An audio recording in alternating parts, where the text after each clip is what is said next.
이게 이제 한 6년 만에 책 요약을 좀 해달라고 이렇게 말씀을 하셔가지고 그 요약된 거를 오늘 아침에 해야 된다. 먼저 이렇게 좀 준비를 하다 보니까 그 잠재돼 있던 그런 것들이 막 이렇게 솟아오르는 것 같은 그런 걸 느꼈습니다. 그래서 그 추석 연휴 기간 동안에 책을 다 읽고 이제 어떻게 말씀드리는 것이 좋을까 해서 좀 강의 노트도 한번 작성해보고 그런 시간을 가질 수 있게 되어서 참 기쁜 마음으로 이 준비를 했다 그런 말씀드리겠습니다. 그래서 이 책을 읽으면서 왜 인생학 특강이 아니고 하버드 인생학이라는 얘기를 썼을까 그거를 한번 생각을 해봤는데 이분이 그 소포림프종이라는 암에 걸렸더라고요. 2009년도에. 그래서 한 11년 정도 투병 생활 하다가 2020년에 이제 소천하셨어요. 아주 그 최고의 대학이잖아요, 지구상에서 하버드. 근데 그런 거기서도 경영대학이면 아주 최고 엘리트들이 있는 곳인데 그런데 대학 교수를 하는 분이 아주 기독교 집안에서 태어나서 기독교 교육을 아주 어릴 때부터 받고 그래서 믿음 생활을 평생 이렇게 하다가 소천하신 걸로 이렇게 알게 됐습니다. 그래서 이 경영학이라는 학문이 저도 경영학을 했는데 이 실증적인 걸 요즘에는 굉장히 요구하거든요. 그래서 이 실증적인 사고에 오리엔트 되다 보면 이 종교 생활에 그 방해가 된다 그럴까요? 도움이 안 돼요. 그러니까 모든 걸 실증적인 걸 요구하는 그런 그 생각 자체가 그렇게 굳어져 버리기 때문에 그래서 이 경영학하면서 믿음 생활을 병행한다는 게 쉽지 않은데 이분은 좀 독특한 그런 인생 여정을 가지고 있다 그런 생각을 하게 됐습니다. 우선 이 책을 왜 그 인생학이라는 제목을 붙였을까? 그래서 이분은 인생을 여러분들이 이제 사업하시면서 어떻게 느끼셨는지 모르겠는데 사업이라는 게 뭘까요? 사업의 미래는 뭘까요? 불확실성 아니에요? uncertainty라고 하는 거. 불확실한 거죠. 그래서 불확실한 우리 인생도 마찬가지로 우리 인생의 앞날은 우리가 모르니까 불확실하다 이렇게 생각을 하게 되는데 결국 기업을 경영한다거나 인생을 살아간다는 건 이런 불확실성과의 같은 삶이죠. 그러니까 이 불확실성을 어떻게 확실성으로 바꿔갈 수 있느냐 하는 것이 기업 경영이고 인생 경영인 거죠. 그래서 이분은 인생학이라는 그 인생 자체를 하나의 학문으로 봤고 하버드적 관점에서 인생을 봤다. 그래서 하버드 인생학이다 이런 제목을 붙이지 않았나 저는 그렇게 이해를 했습니다. 그래서 우리의 인생의 미래 또 사업의 미래라고 하는 거는 예측이 참 하기 어려운 아주 불확실한 그런 미래를 살아가는 건데 우리는 그래서 그 불확실한 미래를 알기 위해서 굉장히 여러 가지 방법을 쓴단 말이죠. 과학적인 분석도 하고 그다음에 많은 정보를 취합해서 그 정보를 가지고 미래를 예측하려고 하기도 하고 또 경우에 따라서는 그 미신에 기대서 점도 치고 뭐 이런 여러 가지 행동들을 하게 되는데 결국 미래를 예측하는 데 있어서 가장 중요한 것은 우리는 지금까지는 정보다. 그래서 정확한 정보가 있어야 그 정확한 정보의 바탕에서 미래를 그나마 예측해 갈 수 있다. 이렇게 생각을 했거든요. 저도 그렇게 생각을 했고 그렇게 교육을 받았고 근데 이분은 그렇지 않다. 그 틀린 거다.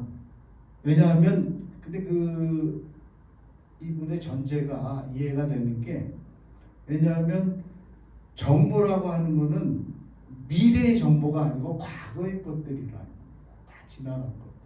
그러니까 운전하는 걸 예를 들면 정보에 의존해서 운전한다는 것은 백미러를 보고 운전하는 것과 같다는 거죠. 그러니까 지나가 버린 과거의 정보들에 의존해서 미래를 예측하려고 많이 하는데 그건 틀린 거다. 그런 얘기를 하고요.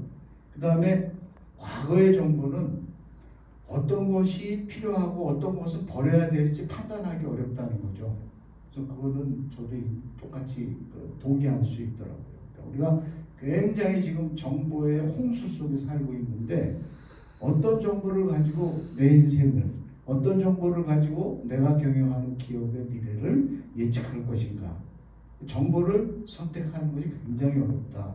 또 잘못 선택하게 되면 잘못된 의사결정을 하게 되고 결과는 굉장히 나쁘게 나타난다고 하는 거죠. 그래서 이분은 그런 정보에 근거해서, 정보에 의존해서 미래를 예측하는 것은 잘못된 의사결정을 가져올 수 있다. 그래서 그런 위험을 피하려면 이론이 있어야 된다고 얘기를 하는 겁니다. 그러니까 이론에 근거해서 미래를 예측하는 것이 정보에 의존하는 것보다 훨씬 좋은 것이다. 이렇게 얘기를 하고, 이 이론은 왜 그러면 이론에 의존해 가지고 미래를 예측해야 되느냐 하면, 이론은 경험하기 전에 미래를 설명할 수 있다는 거예요. 우리가 경험하지 못한 미래를 설명할 수 있다는 거죠. 그래서 그 예로 든 게 바로 1738년도에 유체역학이라는 이론을 얘기한 베르누이의 원리라고 하더라고요. 저는 이제 공대 쪽 전공을 안 했기 때문에 이 베르누이의 원리가 뭔가 하고 찾아봤더니 너무 어려워가지고 이해가 잘 안 돼요. 근데 이제 베르누이의 원리는 유체역학을 설명하는 건데 거기에 굉장히 많은 이론들이 있는데 거기에 공기역학이라는 부분이 있더라고요. 그래서 공기를 일정한 속도 이상으로 공기를 뒤로 보내면 진공 상태가 발생해가지고 물체가 뜬다는 것이 공기역학이더라고요. 그래서 이런 이론이 있었기 때문에 비행기가 발명이 되고 현대 우리의 그 아주 좋은 교통수단으로 활용할 수 있게 됐다. 그래서 이런 비행기를 발명하는 것은 정보가 아니고 바로 이론이라고 하는 거죠. 그래서 이런 이론이 그래서 굉장히 중요한데, 이론에도 이제 그 좋은 이론이 있고 나쁜 이론이 있다는 겁니다. 그래서 우리는 좋은 이론을 찾아가야 된다. 그래서 그 혹시 추석 연휴 기간 동안에 오펜하이머 영화 보신 분 계신지? 그 전에 봤습니다. 보셨습니까? 다 보셨죠? 안 보셨어요? 한번 보세요. 그 오펜하이머 영화를 보면 핵폭탄을 연구하는 건데, 그 핵폭탄이 그 핵이 어느 정도의 열을 가해서 어느 정도의 힘으로 열을 가해야 핵이 분열하느냐는 것에 대해서는 이론이 없었더라면 수백 번 그 핵실험을 했어야 된다는 거죠. 그러니까 이론이 있기 때문에 몇 가지를 놓고 그 이론에 맞는 힘과 충격을 줘가지고 핵폭발이 일어나는 걸 봤다. 그래서 이론이 있었기 때문에 이제 핵폭탄이 만들어졌던 것처럼 좋은 이론은 우리 인생이나 또는 우리 사업에 있어서 아주 좋은 결과를 가지고 오게 한다는 겁니다. 그래서 이분은 좋은 인생, 또 기업 경영을 아주 효과적으로 하기 위해서는 자기 기업에 또는 자기 인생에 맞는 좋은 이론을 찾아내야 한다는 거죠. 그래서 이 좋은 이론을 찾는 것을 어떻게 찾느냐 하는 것이 굉장히 중요하다. 그래서 이분은 1부, 2부, 3부로 이 책을 나눠가지고요. 1부에서는 좋은 이론을 찾아서 그것을 어떻게 현실에 적용하느냐, 전략, 실행, 전략을 세우고 그것을 실행하는 것. 이것을 1부에서 얘기하고 2부에서는 그것을 어떻게 우리가 많은 자원들을 가지고 있죠. 여러분도 이제 기업 경영하시다 보면은 많은 자원들이 있잖아요. 돈도 있고, 인적 자본도 있고, 물적 자본도 있고, 여러 가지 기술도 있고, 이런 많은 자원들을 가지고 있는데 이것을 어떻게 적소에 분할해서 그것을 이렇게 활용해가지고 성과를 얻을 수 있겠는가, 이런 건 전략이 필요하다는 겁니다. 그래서 1부에서는 전략에 대해서 얘기하고 있고, 그 다음에 2부에서는 이것을 어떻게 실행할 건가, 실행하는 것에 대해서 얘기하고 있고, 그 다음에 3부에서는 이것을 어떻게 피드백, 평가하고 잘못된 걸 수정하고 다시 적용할 건가, 이렇게 1, 2, 3부로 나눠서 이 책을 설명을 하고 있습니다. 그 1부에서는 이 전략에 대해서 얘기하고 있는데, 전략이라는 건 뭐냐 하면 이루고자 하는 것을 성취하는 구체적인 방법이 전략이다, 이렇게 얘기하고 있어요. 그래서 내가 인생을 살아가는 데 있어서 또는 기업을 경영하는 데 있어서 지금보다 더 낫게 할 수 있는 것이 무엇이냐, 내가 무엇을 추구하는가, 그걸 찾아야 되고, 그 찾아낸 무엇, 어떤 것을 위해서 나는 어떻게 해야 될 것인가 하는 것을 찾아내는 것을 전략이라고 얘기하고 있습니다. 그래서 두 가지를 얘기하고 있는데, 하나는 의도된 전략이 있을 수 있고, 하나는 창발적 전략이라는 얘기예요.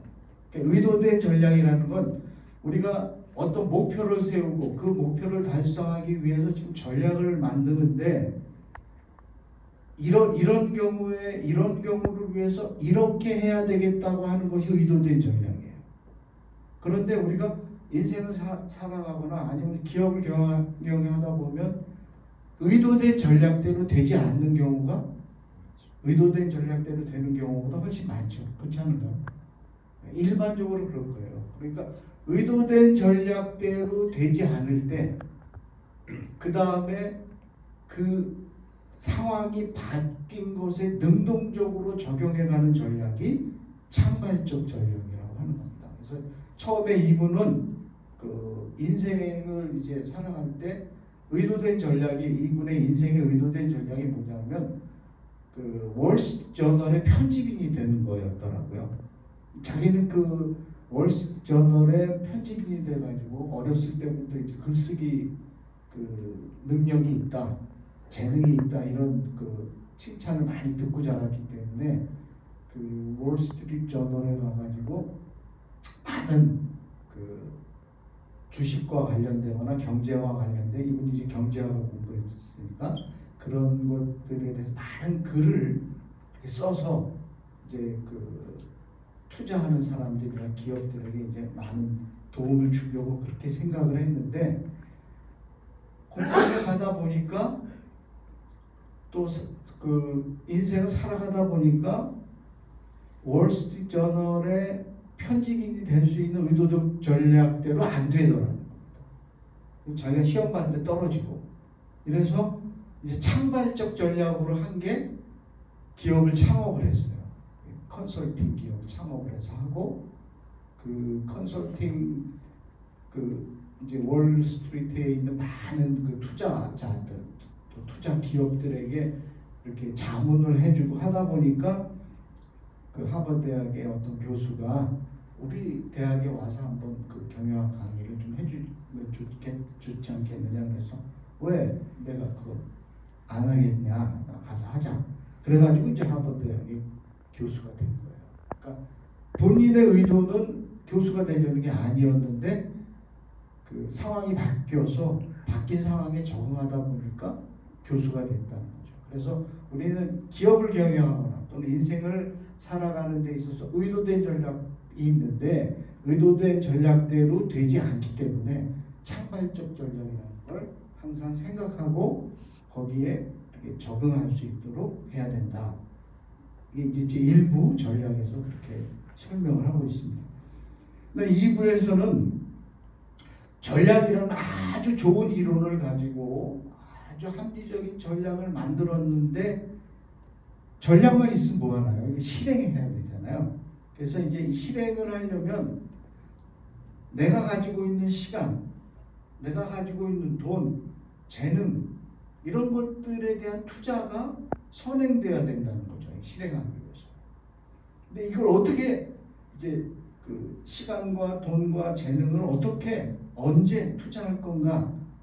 여기에는 이것을 이 전략을 실행하기 위해서는 구체적인 우선순위가 있어야 된다는 겁니다. 돈을 언제 어떻게 얼마를 투자할 것인가? 우선순위를 정해야 되고 그 다음에 그 의도된 전략을 실행해 가기 위한 순서로 우선순위를 정한 대로 어떻게 언제 할 것인가 실행할 것인가 이런 계획이 있어야 되고요. 그 다음에 자기가 가지고 있는 시간, 돈, 재능을 적절히 배분할 수 있는 그런 이제 그 평가 이런 것들이 필요하다. 그리고 이런 것들은 한 번에 끝나는 게 아니고 계속적으로 반복되어진다. 하는 것이죠. 그래서 여기에서는 이제 중요한 것이 이분이 이제 그 이론을 강조하다 보니까 그 대리인 이론, 에이전시 티오리, 경영학에 있는 이론이거든요. 그런 에이전시 티오리를 가지고 실행을 계획하고 적용할 것인가, 아니면 투 팩터 티오리라고 해가지고 두 요소 전략이라는 게 있어요. 경영학에 있는 이론인데 이 이론을 뭐 한번 찾아보시면 그 네이버나 이런 데도 잘 나와 있거든요. 이해하실 수 있을 거예요. 어떤 이론을 가지고 이것을 실행할 것인가, 에이전시 티오리로 할 건가, 투 팩터 티오리로 할 건가, 아니면 또는 다른 이론을 가지고 할 건가, 이런 것들을 이제 잘 계획을 세워서 자원을 활당하고 해야 된다는 것이죠. 이렇게 실행을 하게 되면 실행하고 끝나는 게 아니라 이 평가를 해야죠. 그러니까 피드백, 평가를 하고 그 다음에 수정할 게 있으면 수정하고 다시 시행하고 또 평가하고 이런 것들을 반복해 가는 것, 이것이 바로 기업 경영이고 인생학 경영이다, 이렇게 얘기하고 있습니다. 그래서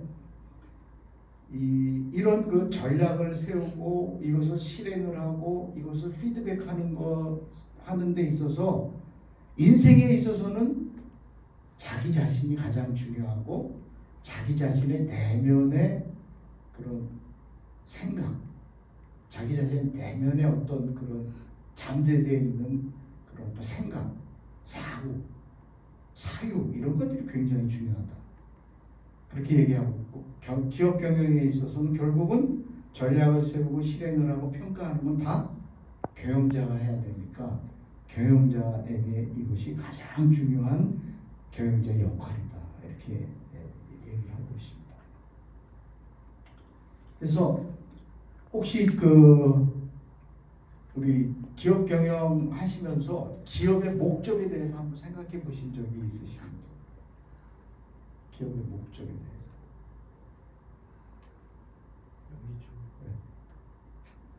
조 부회장님, 영리축으로 생각하시죠. 우리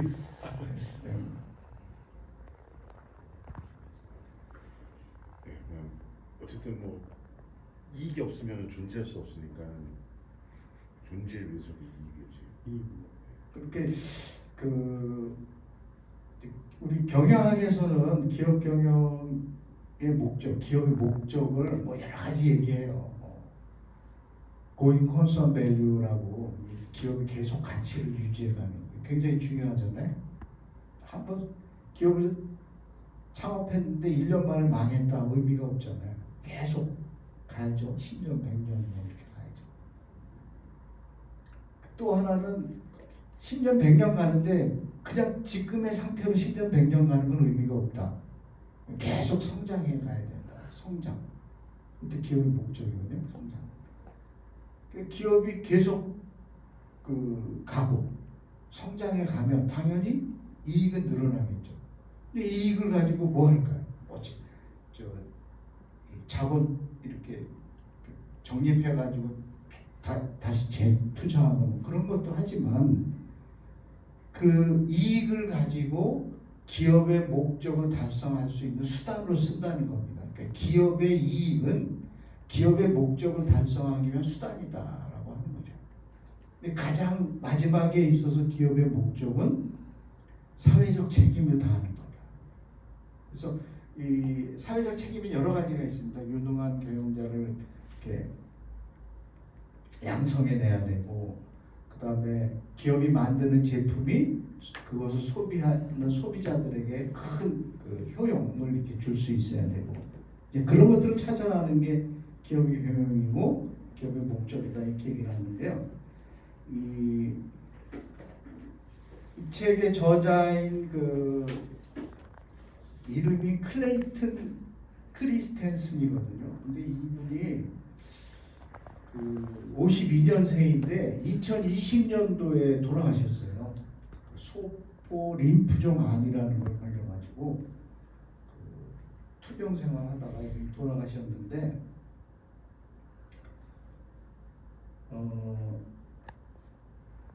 이분이 제시했던 세 가지 그 기업 경영 또 인생 경영에 있어 세 가지 단계: 전략, 실행, 또 평가. 이것의 그 여러 가지 사례들을 제 2부에서 이제 그 많은 사례들을 이렇게 제시를 해주고 있어요. 원래 하버드 경영대학원이 그 저도 경영학 공부할 때 보면 그 하버드 비즈니스 리뷰라는 잡지를 내는데 그걸 이제 우리가 많이 사서 봐요. 왜 보냐면 거기에 그 아주 다양한 세계적인 기업들의 사례를 쭉 분석을 해서 이렇게 연재를 하거든요. 그래서 이걸 보는데 이분도 이제 그 이 책 2부에서 여러 가지 사례들을 이렇게 제시를 해주고 있습니다. 왜 전략을 가지고 기업 경영하고 인생을 살아가야 되는가? 그것을 어떻게 실행할 것인가?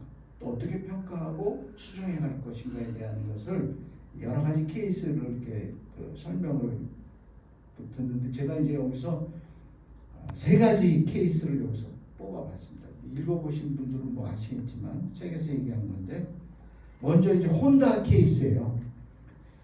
저 기꼬만 일본 그 회 먹을 때 그 일본 기꼬만 간장에 먹으면 회가 아주 몇 배로 맛있죠.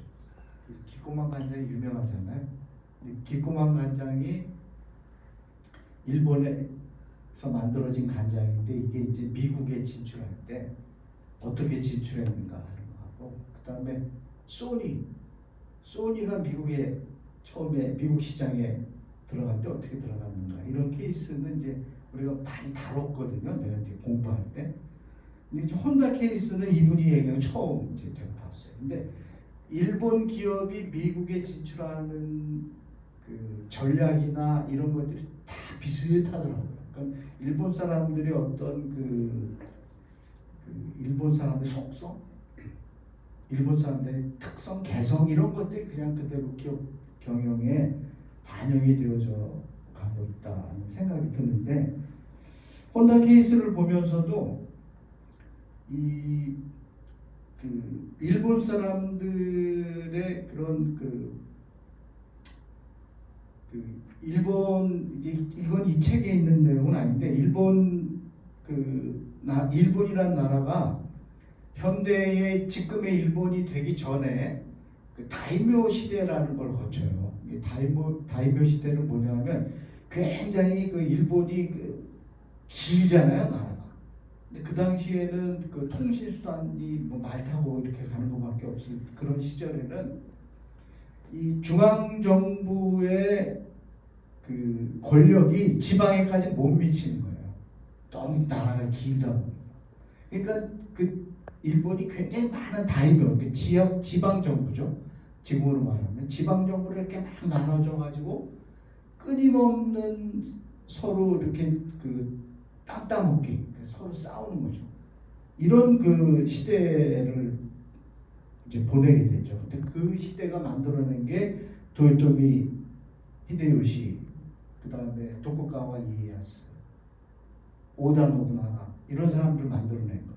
근데 그런 사람들이 일본을 통일함으로써 통일일본 제국이 만들어진 거잖아요. 그래서 그것이 오늘날 그 유신도 우리보다 빨리 하고, 그래서 먼저 개화하고 그래서 우리나라를 이렇게 1910년도에 합방할 수 있었던 근거가 됐지 않습니까?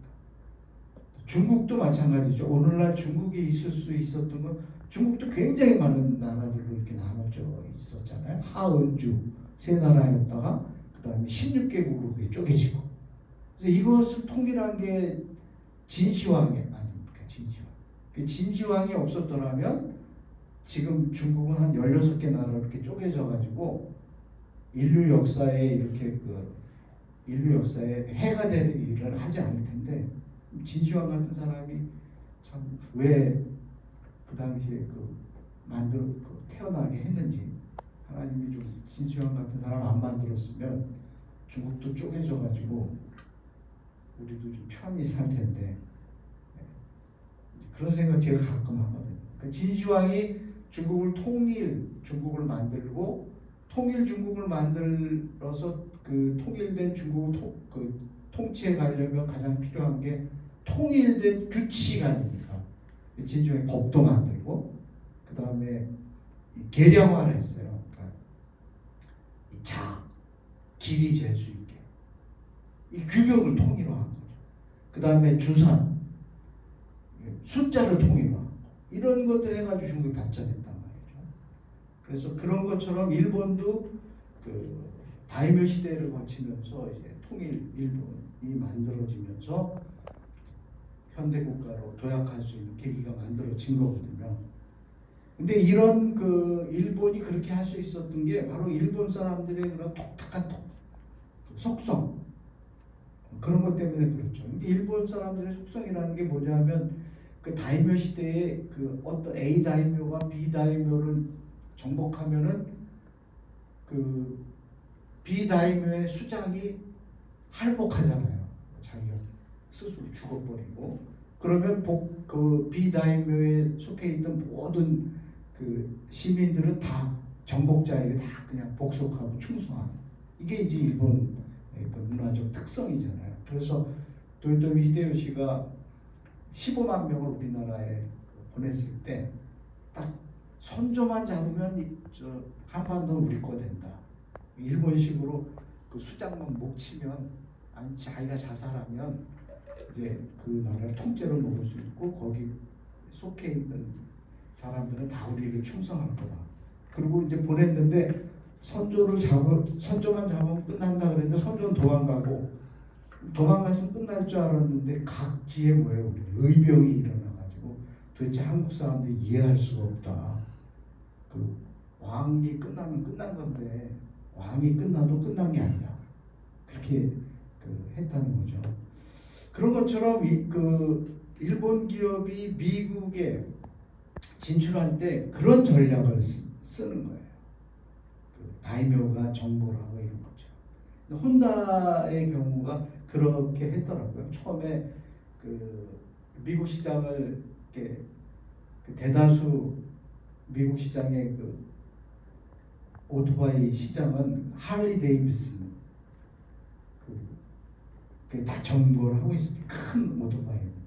근데 이제 혼다가 들어갔는데 할리 데이비슨이라는 브랜드 네임을 또 기술을 이렇게 뛰어넘을 수가 없으니까 이제 혼다가 망하게 생긴 거죠. 근데 그때 큰 오토바이 하지 말고 일본 사람들의 속성이 이거 안 되니까 다른 거 한번 해보자 그래서 조그만 오토바이를 만들어 가지고 미국 시장에 가서 이제 딜러들이 그걸 타고 막 돌아다녔대요. 조그만 오토바이. 그러니까 할리 데이비스 큰 거만 막 타다가 조그만 게 왔다 하니까 미국 사람들이 처음에는 저건 뭐 이렇게 생각하다 굉장히 편리하거든요. 이게 값도 싸고. 그래서 이제 혼다가 다시 살아나게 됐다고 얘기를 하고 있습니다. 혼다 케이스 여기에 이제 전략 실행 이론과 관련해서 이 저자가 설명하고 있어요. 그다음 또 하나는 이제 블록버스터라고 얘기 많이 들어보셨죠. 이게 뭐냐면 우리나라에도 있었는데 DVD하고 CD 이거 대여해주는 대여 업체. 옛날에 우리 VHS 비디오 테이프 대여해주는 영화 보려면 비디오 그때 그 시절에 사셨잖아. 비디오 테이프 사가지고 빌려가지고 와서 보고 갖다 주고 이런 거 하는 회사가 이제 블록버스터예요. 그래가지고 미국 시장을 완전히 여기 독점하고 있었더라고요. 근데 뭐가 생겼냐면 1990년에 넷플릭스라는 걸 만듭니다. 난 넷플릭스가 1990년도에 만들어진지 이 책 읽으면서 알았는데 넷플릭스가 만들어져 가지고 여기는 이제 비디오나 이런 걸 대여해 주는 게 아니라 온라인으로 보는 거잖아요. 그러니까 1990년도면은 이때 온라인 인터넷이 그렇게 활성화되고 보급이 많이 안 됐을 때예요.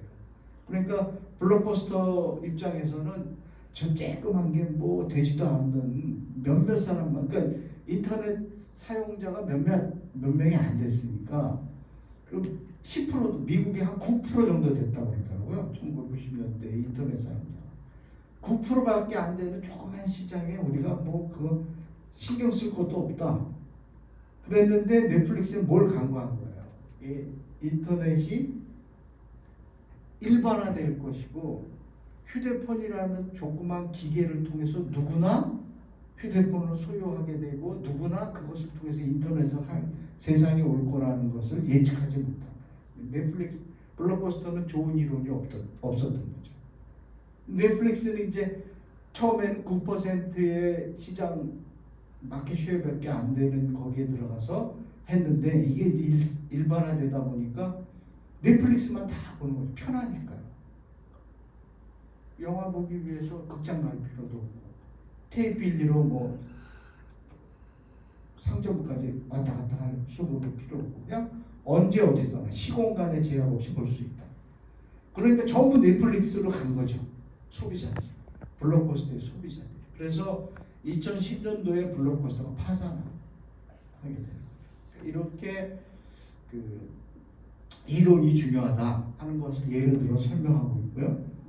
그 다음에 1995년도에 그 300년 가까이 된 영국의 상업은행 베어링스 사태 혹시 기억하실는지 모르겠는데 이 싱가포르의 그 베어링스 싱가포르 지점에 있던 26살 먹은 이름이 닉 리슨이라는 젊은 친구가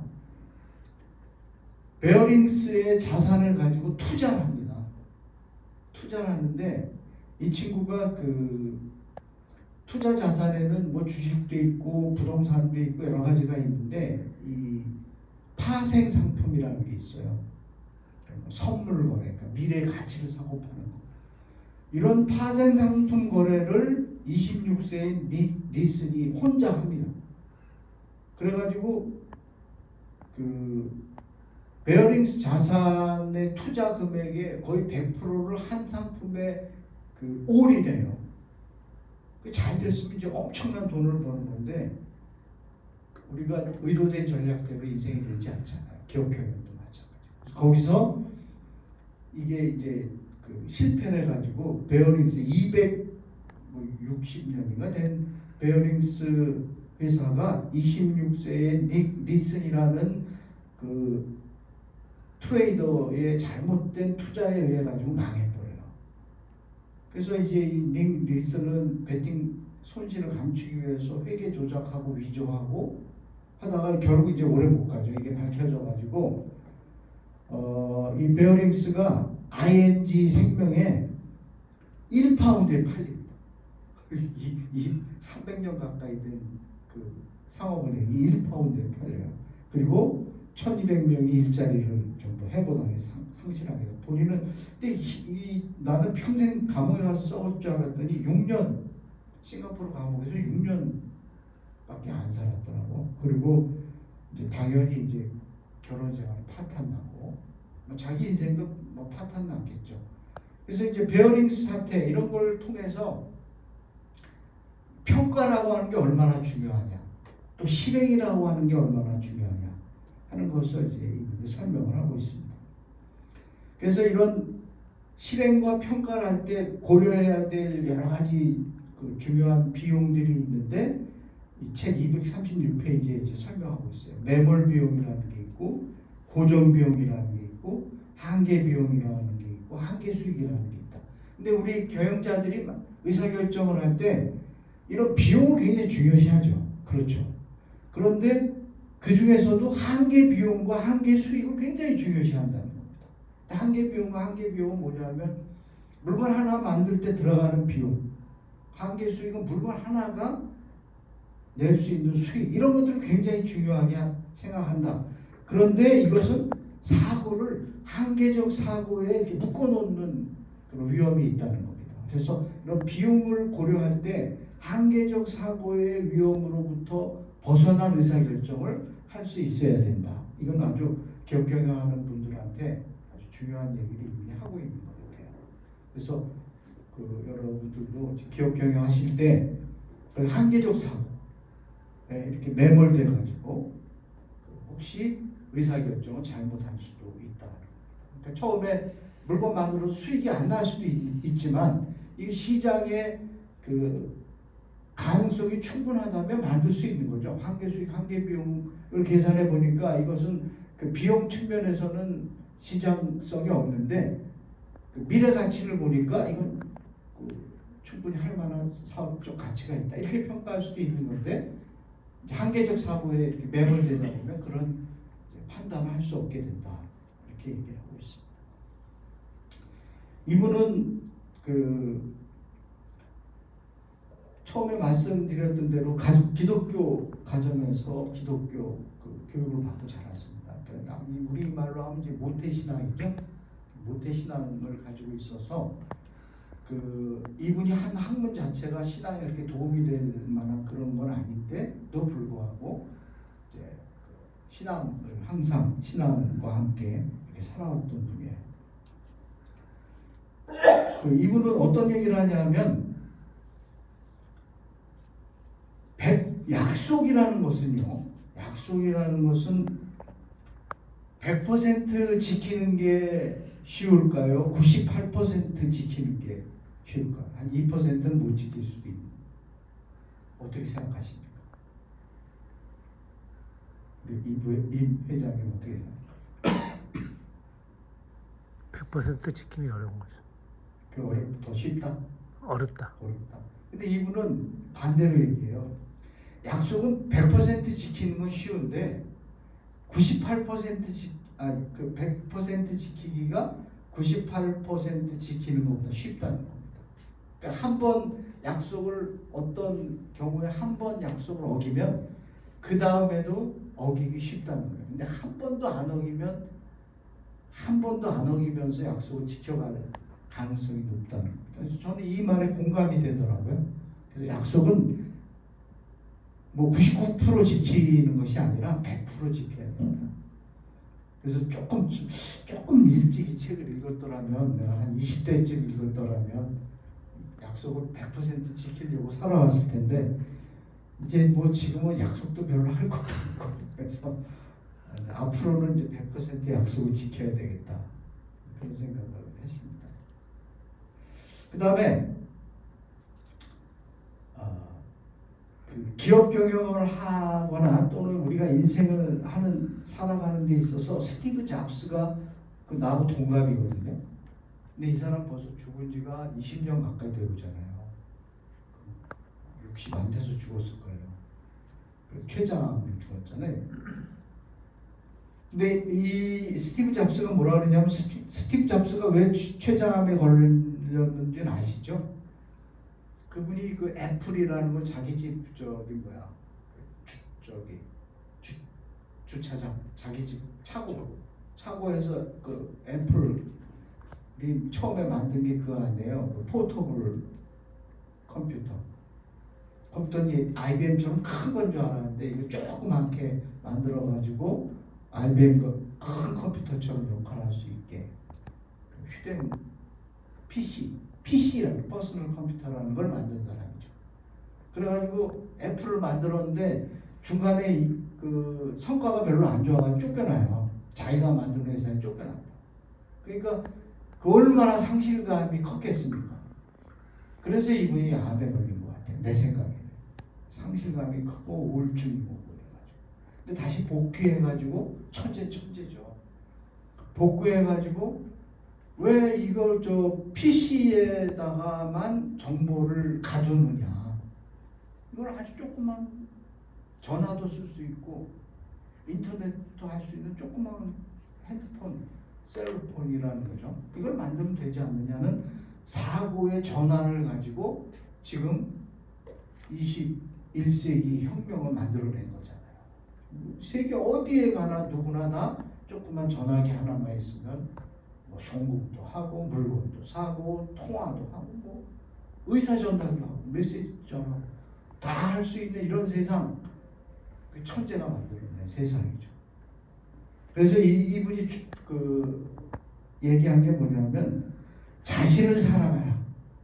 또 자신이 하는 일을 사랑하라. 그러니까 자기가 사랑하는 일을 하는 거, 하면 사랑하는 거 얼마나 행복할까요? 정말 행복할 것 같아요. 우리 수지중앙지회 여러분들은 자기가 사랑하는 일을 하고 사랑하는 분들이기를 그런 분들이라고 저는 봅니다. 자기가 사랑하는 일을 하라 이렇게 얘기를 했고요. 박종범이라는 한국 사람인데 처음 들어볼 거예요. 영산그룹이라는 것도 처음 들어보죠. 근데 이 회사가 매출이 2조 정도 됩니다. 이분은 대학도 메이저 대학도 나오지 않았어요. 조선대학 나온 사람이에요. 조선대학 나와가지고 기아 자동차 망하기 전에 기아 자동차에 입사해서 유럽에 이제 발령이 나가지고 유럽에서 기아 자동차 팔던 사람이에요. 근데 기아가 이제 망했다가 현대가 인수한 거 아닙니까? 그래서 인수하기 전에 기아가 이제 법정 관리 들어갔을 때 사표 내고 거기에다 자기가 한국 자동차를 유럽에 파는 딜러를 시작을 한 거예요. 근데 이게 참 그런 결단 내리기가 쉽지 않았을 것 같아요. 왜냐하면 기아 자동차가 부도가 났을 정도의 그 시절에 한국 자동차의 브랜드 이미지가 지금과 같은 상황이 아니거든요. 잘 알지도 못할 뿐만 아니라 아주 싸구려 자동차라는 인식을 가지고 있었는데 그걸 팔겠다 생각하고 유럽에 나갔다. 귀국하라. 이게 참 쉽지 않은 결정을 한 분인데 이분이 그래 성공을 했어요. 그래서 한국 자동차가 지금 세계 4위죠. 내가 알기로는. 최근 건 제가 정보 통계를 안 봐서 모르겠는데 제가 아는 한은 세계 4위 정도 되는 나라거든요. 이 정도로 이제 성장을 했는데 이분이 이제 기아 자동차의 딜러를 하다가 한국 자동차의 딜러를 하다가 이제 부품도 만들고 이렇게 다 각화, 디버시피케이션을 해요. 사업 다 각화를 해가지고 성공을 했는데 이분은 뭐라고 얘기하냐면 자신의 꿈을 쫓는 삶을 사는 게 중요하다. 이런 얘기를 했어요. 꿈을 쫓는 삶을 살다 보니까 경제적 부는 나도 모르게 옆에 와 있더라. 그래서 스티브 잡스처럼 자기가 하는 일을 사랑하고 그 다음에 우리 박종범 회장처럼 꿈을 쫓는 그런 CEO가 되시면 아마 성공한 사업가로 거듭날 수 있지 않을까 이렇게 생각을 합니다. 그리고 이제 마지막으로 클레이튼 크리스텐슨 이 교수가 이제 2009년도에 암에 걸려서 이제 투병 생활을 시작하면서 내 남은 인생의 목표, 이분이 이제 67에 돌아가셨더라고요. 2020년도에. 그러니까 좀 이렇게 스티브 잡스도 60도 안 돼서 돌아가셨거든요. 그러니까 왜 정말 인류를 위해서 큰 일을 할 수 있는 분들은 빨리 가는지 하나님 뜻은 난 잘 이해를 할 수 없어요. 그래도 좀 더 오래 살게 됐더라면 우리 인류가 어떻게 발전해 갈 수 있었을까? 근데 하여튼 이분도 단명하신 거죠. 지금의 그런 기준으로 보면. 근데 이제 2009년도에 암에 걸리고 어느 정도까지 언제까지 살지 모르지만 자기가 사는 동안 남은 인생의 목표를 세 가지로 정했다. 이렇게 그 책에 보면 설명을 하고 있습니다. 첫째, 타인의 삶의 수준을 높일 수 있도록 돕는 데 헌신하는 사람이 되겠다. 이거는 이제 봉사하는 삶을 살겠다는 거잖아요. 그래서 이거는 정말 필요할 것 같습니다. 제가 이제 나이를 먹다 보니까 봉사하는 삶을 사는 게 굉장히 중요하다는 생각이 드는데, 이 나이를 먹다 보니까 별로 쓸모가 없어서 그런지 봉사할 때도 별로 없어요. 그 다음에 두 번째, 친절하고 정직하고 용서를 베풀고 이기적이지 않은 남편이 되겠다. 그 다음에 자식에게는 친구 같은 아버지가 되겠다. 이 두 번째 인생의 목표입니다. 마지막 인생의 목표. 이분도 이제 그 모태신앙이지만 하나님의 그 믿음이 흔들리기도 했었던 것 같아요. 그래서 하나님의 존재 가치와 하나님의 실체를 믿는 사람이 되겠다. 이게 남은 인생의 목표예요. 그래서 이분도 신앙에 조금 흔들린 적도 있었던 것 같습니다. 그래서 그렇지만 하나님을 끝까지 놓지 않고 믿음의 삶을 살다가 천국에 가 계시겠죠. 그렇게 믿습니다. 오늘 그 귀한 시간을 허락해 주셔서 하버드 인생학 특강 개략적으로 설명을 말씀드렸습니다. 제 얘기는 여기까지입니다.